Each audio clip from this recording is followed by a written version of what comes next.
आज इस ऐतिहासिक कार्यक्रम को सफल बनाने के लिए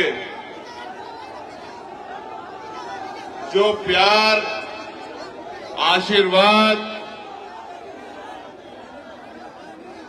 और भविष्य में मदद का आश्वासन लेकर आप यहां आए हैं, मैं इसके लिए आपका दिल की गहराइयों से बहुत बहुत धन्यवाद करता हूं। प्यारे मेरे परिवार के लोगों, यहां उपस्थित नौजवान साथियों, बड़े बुजुर्गों, प्यारे भाइयों, माताओं बहनों, प्यारी बच्चियों, मैं आपका प्यार देख के दिल से इस बात का इजहार करता हूं कि कन्नौज के कपूरवा मैदान में, कपूरपुर जो छिबरामऊ में है, ये जो ऐतिहासिक कार्यक्रम आपने किया है, इसकी गूंज लखनऊ तक तो जाएगी,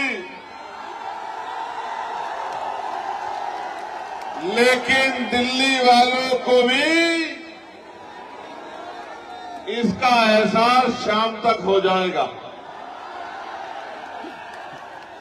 मैं अपनी बात को शुरू करने से पहले बहुजन समाज में जन्मे सभी संतों, गुरुओं और महान पुरुषों को नमन करता हूं।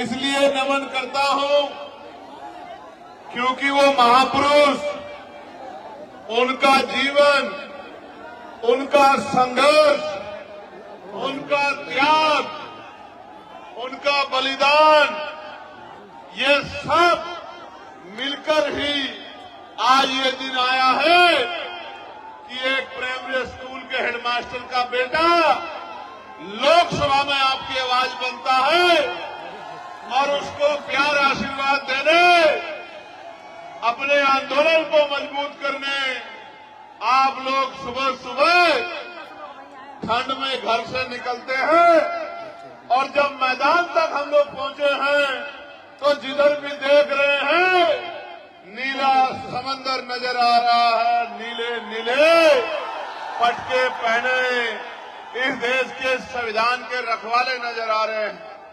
प्यारे साथियों, मैं धन्यवाद दूंगा भाई सुनील कुमार चित्तौड़ जी को, पूर्व विधायक नसीम अहमद जी को, माननीय यशपाल मौर्य जी को, राम गोपाल जी को, शिव प्रकाश विश्वकर्मा जी को, भाई प्रदीप निगम जी को, भाई नीरज कश्यप जी को, भाई अनूप आजाद जी को, भाई अजय वर्मा जी को, भाई चांद वाघमारे जी को, भाई हसन खान गोलू जी को, भाई कैप्टन हरीश चौधरी जी को, भाई तुलसीराम वाल्मीकि जी को, भाई छविराम जाटव जी को, छोटे भाई अभिषेक जाटव जी को, छोटे भाई जावेद वारसी जी को, जयप्रकाश जी को, उदयभान यादव जी को, अमन सिंह लोधी जी को, भाई सलमान खान जी को,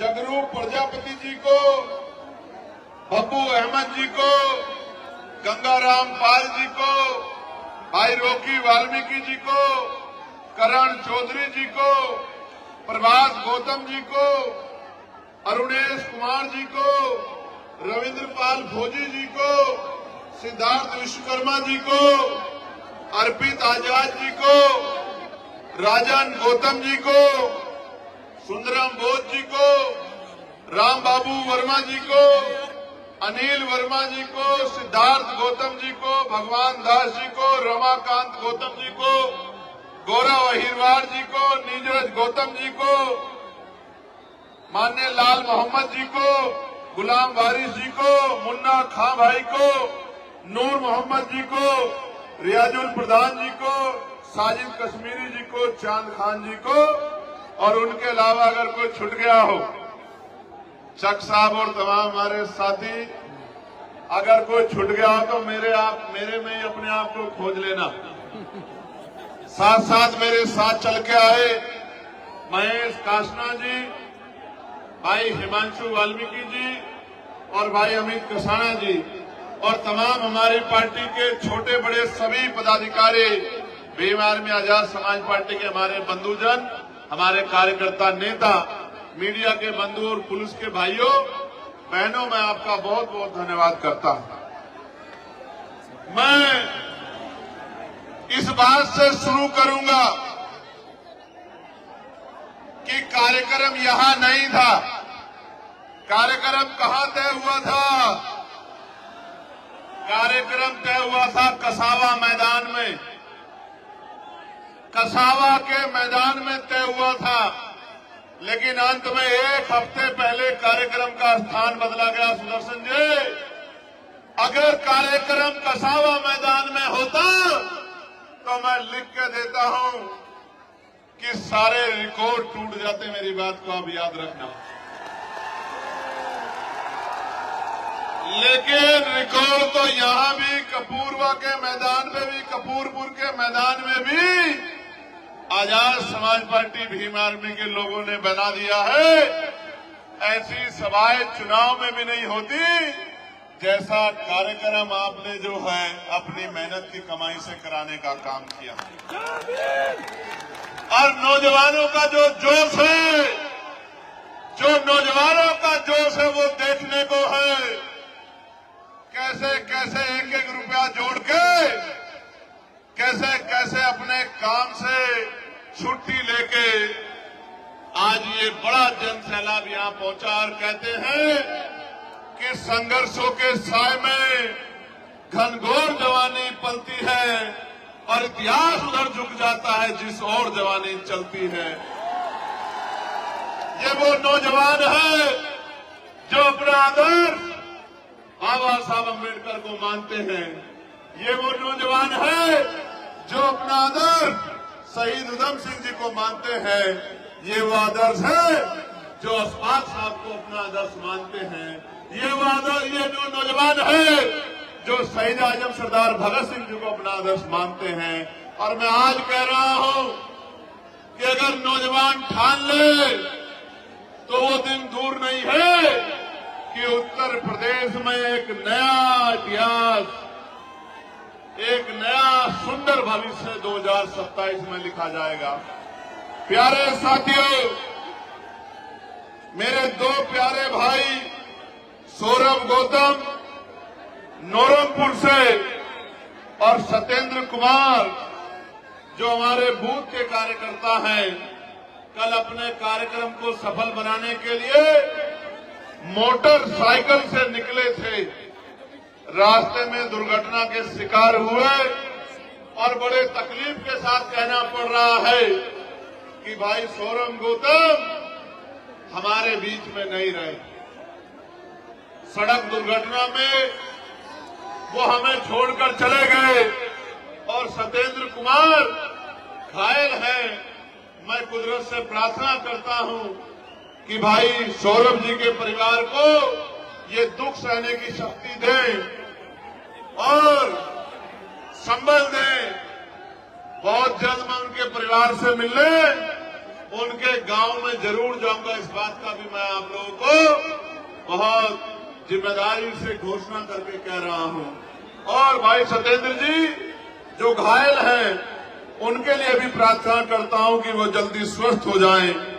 प्यारे साथियों, बंटू कठेरिया हमारे बहुत प्यारे साथी यहां रहते थे, बहुत मेहनती कार्यकर्ता थे।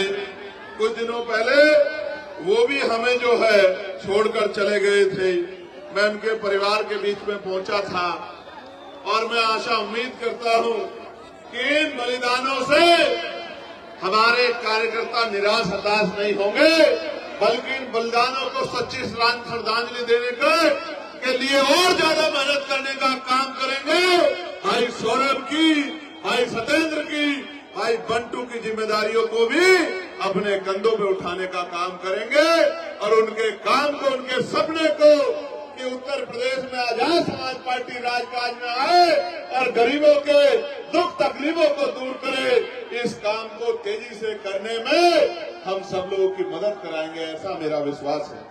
प्यारे साथियों, बहुत महत्वपूर्ण चर्चा आपके साथ करनी है और ये चर्चा महत्वपूर्ण तो है, लेकिन इस चर्चा में आपका साथ बहुत इम्पोर्टेंट है। ये जो नौजवान इस तरफ खड़े हैं, मैं आपको ये आग्रह करना चाहता हूं कि जगह नहीं है, आपको अपने आप ही जगह बनानी पड़ेगी। और अगर आप जगह बना लोगे तो जो सुंदर कार्यक्रम आपने कराया है, ये सुंदर कार्यक्रम और सफल हो जाएगा। ये जो साथी यहां खड़े हैं, आपकी वजह से पीछे वालों को देखने में बड़ी परेशानी हो रही है। अगर आप अपने कार्यक्रम को नहीं संभालोगे तो कैसे सफल होगा, आप मुझे बताओ।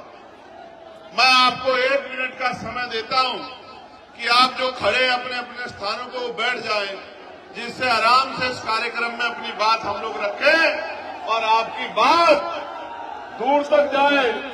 जो न दिखाना चाहे उसकी भी मजबूरी हो जाए कि वो आपकी ताकत को दिखाने का काम करे, और जो दिखाना चाहे उसका तो हम लोग धन्यवाद करेंगे ही। ये जो बीच में साथी है, इनको मदद थोड़ी सी करानी पड़ेगी। अगर ये नहीं कराएंगे तो बेकार हो जाएगा पूरा कार्यक्रम।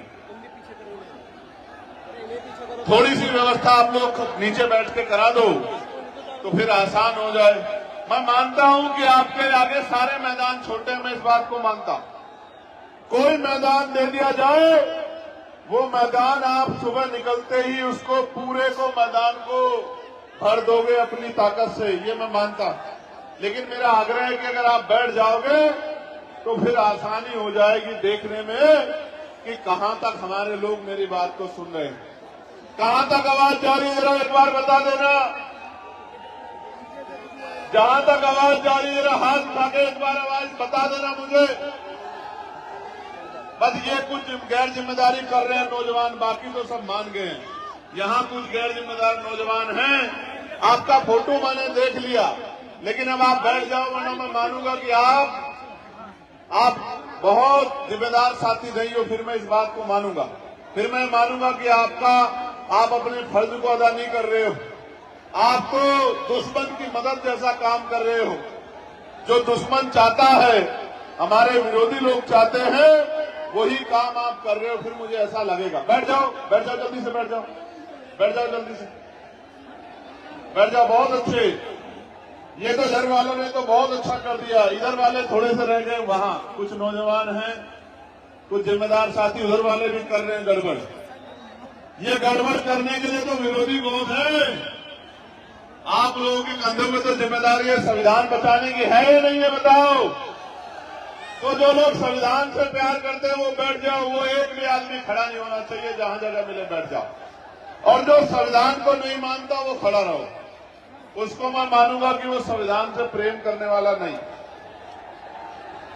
अब तो कुछ दिखाई दिया है बहुत पीछे तक का, बस ये बीच वाले थोड़ा सा व्यवस्था करा देंगे तो ठीक हो जाएगा। हाँ, ये जो बीच वाले साथी है, बस ये थोड़ी सी व्यवस्था अगर करा दें तो ठीक हो जाएगा। बहुत धन्यवाद। प्यारे साथियों, अब आप मेरी बात पर गौर करें। जब आप मेरी बात को सुनोगे और उस बात को लेके घर घर तक, दरवाजे तक, अपने बूथ तक, अपने सेक्टर तक, विधानसभा तक, अपने जिले में, अपने मंडल में जब आप जाओगे और जब आप जाके इस बात को रखोगे, मैं गारंटी से कहता हूं कि किसी के अंदर हिम्मत नहीं कि इस जन सैलाब का मुकाबला अपने भविष्य को इनकलाबी बनाकर रख दे, अपने भविष्य को मजबूत कर दें। प्यारे साथियों, इस देश में लोकतंत्र पहले नहीं था, और जब तक लोकतंत्र नहीं था, गरीब, किसान, कमजोर, नौजवान, दलित, पिछड़े, आदिवासी और तमाम तरह के कमजोर वर्गों के लोगों को मुख्य धारा में आने का मौका नहीं मिलता था। प्यारे साथियों, इस देश में अगर बाबा साहब अम्बेडकर, राष्ट्रपिता ज्योतिबा फूले, छत्रपति साहूजी महाराज, ईवी पेरियार रामास्वामी नायकर, पेरियार ललई यादव, बाबू जगदेव प्रसाद कुशवाहा, जननायक कपूरी ठाकुर, मामना रामसू वर्मा, चौधरी महाराज सिंह भारती, सर छोटू राम, चौधरी चरण सिंह जी, मान्यवर दीना भाना वाल्मीकि जी और मेरे गुरु मान्यवर काशीराम जैसे बहादुर योद्धा पैदा ना होते तो ये हक वंचित समाज आजादी तो होती लेकिन सांस नहीं ले पाता अपनी आजादी के साथ। प्यारे साथियों, बाबू सिद्धदयाल चौरसिया, ब्रह्मानंद लोधी जी ने आपका नेता बनकर डिबेट में चुनौतियों को स्वीकार करके इस देश में लोकतांत्रिक व्यवस्था कराने का काम किया है।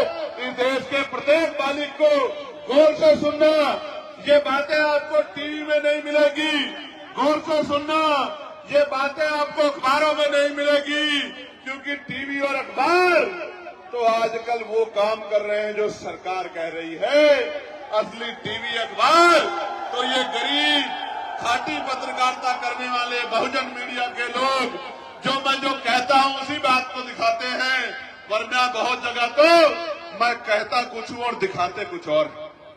प्यारे साथियों, गौर से सुनो, बड़े बुजुर्ग बड़ी संख्या में यहाँ बैठे हैं, आज वो अपना आशीर्वाद देने मुझे देखने और सुनने आए हैं। मैं उनको बताना चाहता हूँ, इस देश में 1919 से पहले कोई भी SC ST OBC का आदमी वोटिंग राइट नहीं रखता था। और आपको जान के अचरज होगा, सिर्फ SC ST OBC का नहीं, इस देश में किसी भी जाति धर्म की महिलाएं वोट का अधिकार नहीं रखती थी। फिर इस देश में सवाल खड़े हुए, मॉन्टेगो चेम्सफोर्ड सुधार समिति बनी, सुधार समिति के सामने कई विषय रखे गए कि नए वोटरों को शामिल किया जाए। नए वोटर कौन? वो जो लगान देते हैं, वो जो बहुत पढ़े लिखे हैं, वो जो बहुत पैसे वाले हैं, वो जो बहुत बड़े उद्योगपति हैं, वो जो राजा महाराजाओं के परिवार से आते हैं। और कुल मिला के 1919 से पहले 3% लोग वोट करते थे। कितने परसेंट लोग? जोर से बताओ, आवाज जानी चाहिए कन्नौज तक, नहीं लखनऊ तक नहीं जा रही है, जोर से बताओ पहले कितने परसेंट लोग? 3% लोग। फिर जब ये मॉन्टेगो चेम्सफोर्ड सुधार समिति ने नए प्रयोग किए तो 15% लोगों को वोट का अधिकार मिला। और मैं बहुत जिम्मेदार से कह रहा हूं, जिन महिलाओं को नहीं पता कि बाबा साहब ने क्या दिया है, मैं उन महिलाओं को, अपनी बहनों को, तमाम जाति धर्मों की बहनों को कहना चाहता हूं कि अगर बाबा साहब अम्बेडकर ना होते तो इस देश में प्रधान से लेकर प्रधानमंत्री, राष्ट्रपति महिला कभी नहीं बन पाती। मैं चैलेंज करके, ऐलान करके कहता हूं, आओ डिबेट करो जिसको जानकारी नहीं। तो बाबा साहब अम्बेडकर ने क्या किया? बाबा साहब अम्बेडकर ने ये किया कि 1928 में उन्होंने बहिष्कृत हितकारिणी सभा के जरिए एक ज्ञापन दिया। कैसा ज्ञापन? जैसा ज्ञापन आप जिलाधिकारी को देते हो, मुख्यमंत्री को देते हो, राज्यपाल को देते हो, राष्ट्रपति जी को देते हो, ऐसा ज्ञापन दिया। और उसमें कहा कि ये कैसा लोकतंत्र है जिसमें गरीब, दबे, कुचले, महिलाएं, दलित, पिछड़े, आदिवासी, अल्पसंख्यक वोट ही नहीं कर सकते। और जो वोट ही नहीं कर सकता वो चुनाव कैसे लड़ सकता? इसी बात को समझ लो भाई। अगर आप में से कोई वोटर नहीं है तो क्या वो भारत का कोई भी चुनाव लड़ सकता है? लड़ सकता है? जब तक आप वोटर नहीं बनोगे, जो मानक है उनको पूरा नहीं करोगे, एज के मानकों को, तब तक आप चुनाव नहीं लड़ सकते हो। इसलिए बाबा साहब अम्बेडकर ने फिर गोलमेज कॉन्फ्रेंस से पहले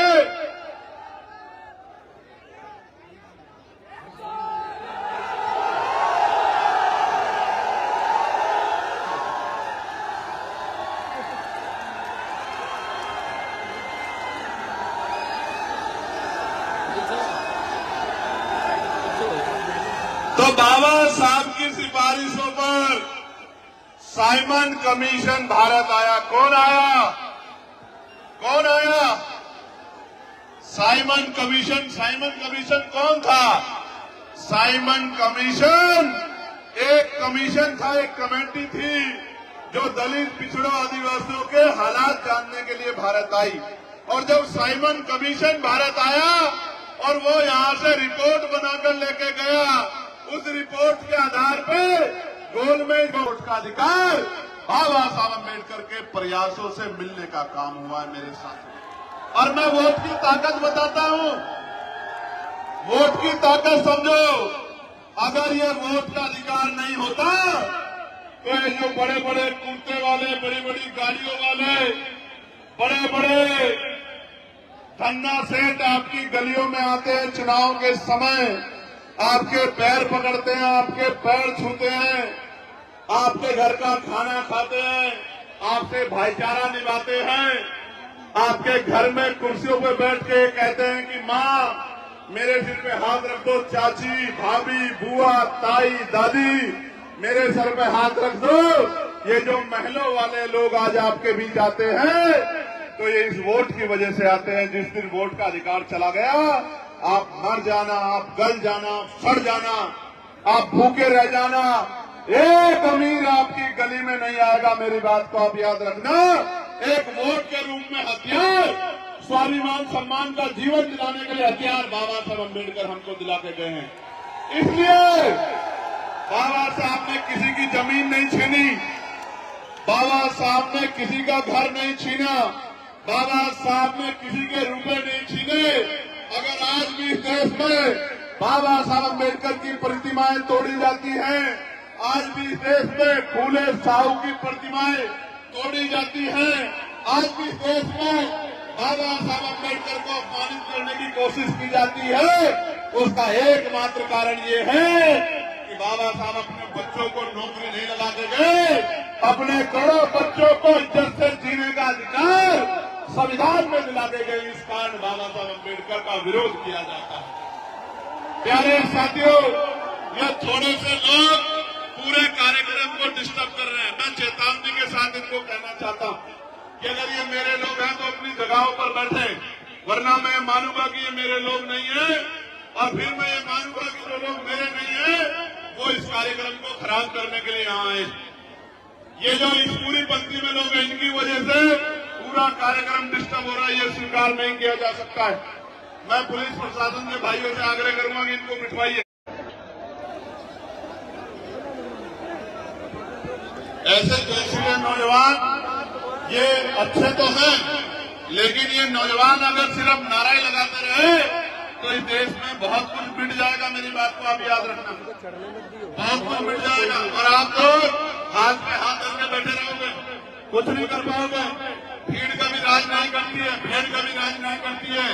राज योद्धा करते हैं, योद्धा बनना पड़ेगा, ज्ञान हासिल करना पड़ेगा और अपने अंदर अनुशासन पैदा करना पड़ेगा। जब तक अनुशासन पैदा नहीं होगा कोई लड़ाई नहीं जीत पाओगे। लड़ाई तो बहुत दूर की बात है, अपनी शिक्षा भी प्राप्त नहीं कर पाओगे। जो विरोध है हमारे महापुरुषों से, वो विरोध इसलिए नहीं है कि उन्होंने किसी की जमीन छीनी है, उन्होंने आपको स्वाभिमान सम्मान का जीवन दिलाने का प्रयास किया है। इसलिए कुछ लोग इस देश में उनका विरोध करते हैं और कुछ लोग इसी वजह से कि आप उनको मानते हैं, कुछ लोग इसी वजह से, मात्र इसी वजह से उनका सम्मान वही करता है जो उनके विचारों पे चलता है। कब आपकी पीठ में छुरा खोल देगा आपको पता भी नहीं लगेगा। एक तरफ हम लोग हैं जो कब्सार के परिवार को नहीं जानते, जो सोनू कश्यप के परिवार को नहीं जानते, जो कौशाम्बी की अपनी पाल बहन के परिवार को नहीं जानते, दिसंबर प्रजापति के परिवार को नहीं जानते।